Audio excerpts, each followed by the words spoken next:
For the entrepreneur. म्हणजे government startup इंडियाच्या माध्यमातून काय करते, तर जो कोण एंटरप्रेनर आहे त्याला आपण वेगवेगळ्या पद्धतीने फंडिंग कसं करू शकतो. म्हणजे सबसिडीच्या माध्यमातून असू दे, व्याज परताव्याच्या माध्यमातून असू दे. तुम्ही कधी ऐकले का 100% सबसिडीवरती चालणारा व्यवसाय शक्य? गव्हर्नमेंट काही व्यवसायांना 100% सबसिडी देते, काही व्यवसायांना 90% सबसिडी देतं, काही व्यवसायांना 60% देतं. ते मी तुम्हाला पुढे सांगेन. त्याच्यानंतर partnership between industry and the academics. म्हणजे जे आज आपण तिथे हे लेक्चर घेतले ते अकॅडमिक सेक्टर आहे. तर इंडस्ट्री आणि अकॅडमिक्स मध्ये कोलॅबोरेशन झालं पाहिजे. आपण एमओयू करतो, सगळ्यांना माहिती आहे एमओयू करायला म्हणजे काही एक कागद घेऊन जायचा त्याच्यावर साईन घ्यायची, झाला एमओयू. तर एमओयूचा अर्थ काय आहे की एमओयूच्या माध्यमातून तिथले जे काही एक्सपर्ट आहेत ते तुमच्या कॉलेजमध्ये आले पाहिजेत आणि विद्यार्थ्यांना त्यांच्या अपेक्षा काय त्या सांगितल्या पाहिजेत. विद्यार्थ्यांनी त्या कंपनीमध्ये गेलं पाहिजे, तिथं ट्रेनिंग केले पाहिजे, इंटर्नशिप केल्या पाहिजेत, त्या ठिकाणी काही व्हिजिट्स केल्या पाहिजेत, ह्या गोष्टी केल्या पाहिजेत. त्यासाठी इंडस्ट्री आणि अकॅडमिक्स मध्ये काय पाहिजे, तर इंटर रिलेशन पाहिजे. That is nothing but the MOU. तर ते बिल्डअप करणं हे गव्हर्नमेंटचं इंटेन्शन आहे. त्याच्यानंतर mentorship needs to be provided. म्हणजे आता आम्ही जो व्यवसाय करतोय सर, त्या व्यवसायासाठी मी टाटा ट्रस्ट कडून पैसे घेतले. म्हणजे रतन टाटाने जे ट्रस्ट चालू केलेलं आहे, भारतीय युवा शक्ती ट्रस्ट नावाचा आहे, त्या ट्रस्ट कडून पैसे घेतले. तर ते ट्रस्ट कोणताही 1 रुपया न घेता तुम्हाला 2 करोड पर्यंत लोन देऊ शकतो. 2 करोड पर्यंत. हे आपल्याला माहितीच नाही, त्याची माहिती घेतली पाहिजे. आणि ते एक मेंटर देतात तुम्हाला. तुमच्या व्यवसायाच्या 3 वर्ष होईपर्यंत तो मेंटर तुम्हाला मदत करत राहतो.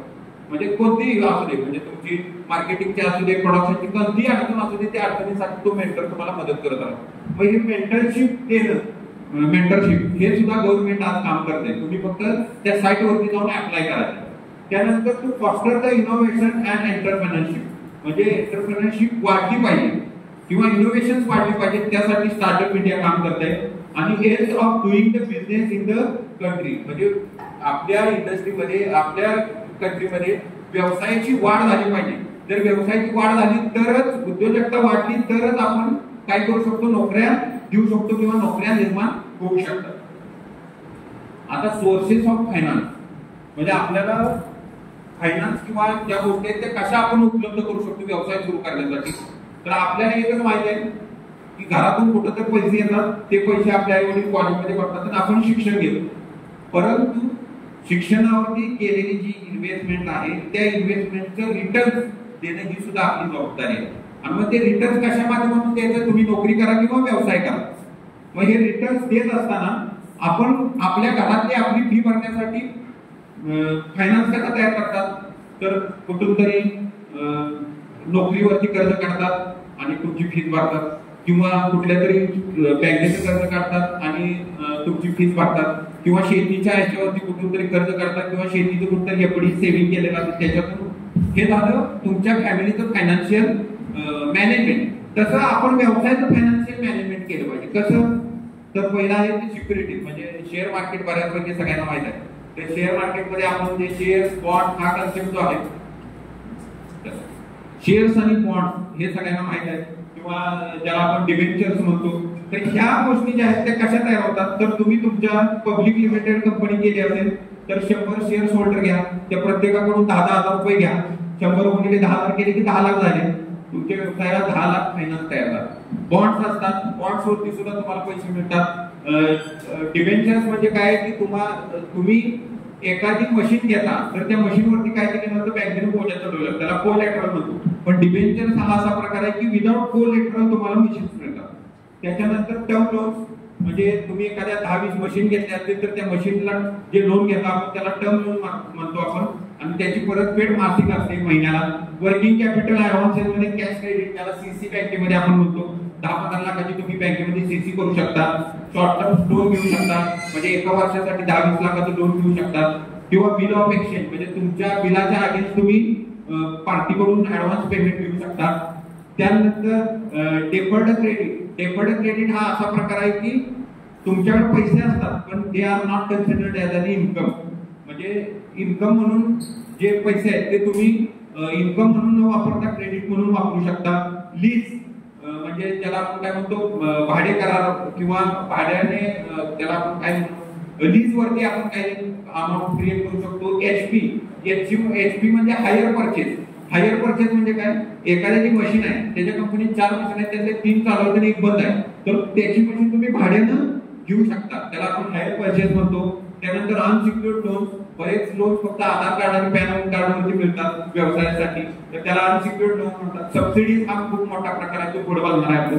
आणि इंटरनॅशनल फायनान्स पण व्यवसायासाठी उपलब्ध आहे. आता सबसिडीज मध्ये मी काही तुम्हाला सबसिडीज हे करतो. पीएमईजीपी म्हणून योजना आहे, प्रधानमंत्री रोजगार निर्मिती कार्यक्रम, आणि सीएमईजीपी मुख्यमंत्री रोजगार निर्मिती कार्यक्रम. याच्यामध्ये इंडिव्हिज्युअल व्यावसायिक असेल, म्हणजे एकच व्यक्ती व्यवसायाचा ओनर असेल, पुरुष असेल तर 25% सबसिडी आणि महिला असेल तर 35% सबसिडी. पुरुष असेल आणि या योजनेचा लाभ आम्ही घेतलेला आहे. 35% सबसिडी आम्ही घेतलेली आहे. म्हणजे 15 लाखाचं लोन काढलं असेल तर त्याच्यावरती 35% सबसिडी मिळते. पण सबसिडी कधी क्रेडिट होते ते पण सांगतो. तुम्ही लोन घेतलं 15 लाखाचं, 35% सबसिडी त्याच दिवशी तुमच्या खात्यावरती जमा होते. परंतु सबसिडी क्रेडिट जी होते, म्हणजे ते सबसिडीची अमाऊंट आहे ती तुमच्याकडे एफडी म्हणून राहते तुमच्या खात्यावरती. 3 वर्ष व्यवसाय व्यवस्थित चालल्यानंतर 3ऱ्या वर्षी तुमच्या लोनच्या अमाऊंटला ती रक्कम जमा होते आणि तुमचं लोन 0 होतं. फक्त त्या सबसिडीसाठी तुम्हाला शासनाची जी वेबसाईट आहे पीएमईजीपीची किंवा सीएमईजीपीची, त्या वेबसाईटला जाऊन तुम्हाला अप्लाय करावं लागतं. अप्लाय केल्यानंतर तुम्हाला ती सबसिडीची रक्कम, तुमच्या व्यवसायाचं लोन सँक्शन होतं आणि लोन सँक्शन झाल्यानंतर त्यामध्ये तुम्हाला सबसिडी मिळते. सबसिडी मिळवणं हा खूप सोपा प्रकार झालेला आहे. फक्त त्यासाठी तुम्हाला ऑनलाईन ऍप्लिकेशन करणं आणि त्या विभागाला जाऊन भेट देणं खूप गरजेचं आहे. त्यानंतर पीएमएफएमई म्हणून योजना आहे, प्रधानमंत्री फूड सेक्टरसाठी ही योजना आहे. तर त्यासाठी सुद्धा 35% सबसिडी आहे. या सबसिडीचा सुद्धा आम्ही लाभ घेतलेला आहे. 35% सबसिडी आहे. 10 लाखाचं लोन काढलं होतं, 3.5 लाख रुपये सबसिडी मिळाली, 6,50,000 कर्ज होतं. ते कर्ज आम्ही भरलं, 3 वर्षामध्ये कर्ज पण भरायचं आणि सबसिडी पण क्रेडिट करून घ्यायची.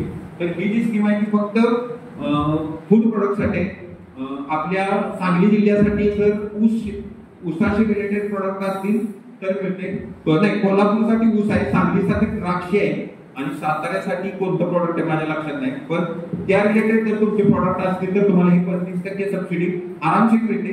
याच्यामध्ये अजून एक फायदा आहे, सबसिडीची अमाऊंट 10 लाख आहे, पण जर तुमचा व्यवसाय हा फार्मर प्रोड्युसर कंपनीमध्ये येत असेल तर तुम्हाला 1 करोड पर्यंत सबसिडी मिळू शकते. मुद्रा लोन हे अनसिक्युअर्ड लोन आहे. म्हणजे अनसिक्युअर्ड लोन कसं मिळतं ते मी तुम्हाला सांगतो व्यवसायासाठी. तर ज्यावेळी तुम्ही एखादं अनसिक्युअर्ड लोन मुद्रामधून लोन घेता, पहिल्यांदा 50,000 मिळतं, परत 2-3 लाख रुपये मिळतं, परत 5 लाख मिळतं, परत 10 लाख मिळतं, असं वाढत जातं. तर हे लोन बँक तुमच्याकडे काही न मागता देते. पण कशी देते ते सांगतो. तुमच्यासारखे जे व्यावसायिक आहेत त्या प्रत्येक व्यवसायाकडून 1% रक्कम ही याच्यामध्ये क्रेडिट गॅरंटी फंड म्हणून शासनाची एक स्कीम आहे, त्याच्यामध्ये जमा होतात. आणि समजा एखाद्या व्यावसायिकानं कर्ज भरलं नाही तर त्या सीजीएमएमई योजना आहे याच्यातनं ते रक्कम बँकेला वर्ग होते. म्हणजे याला आपण काय म्हणू, थोडक्यात तुमच्याकडून 1% या फंड मध्ये जमा केले जातात आणि एखाद्या व्यावसायिकानं जर कर्ज भरलं नाही तर ते त्याच्यामधून बँकेला कव्हर करून दिलं जातं. म्हणून ही मुद्रा स्कीम आहे. याच्यामध्ये तुम्ही 10 लाख रुपयेपर्यंत कोणतेही कर्ज, कोणतीही गॅरंटी न देता उचलू शकता.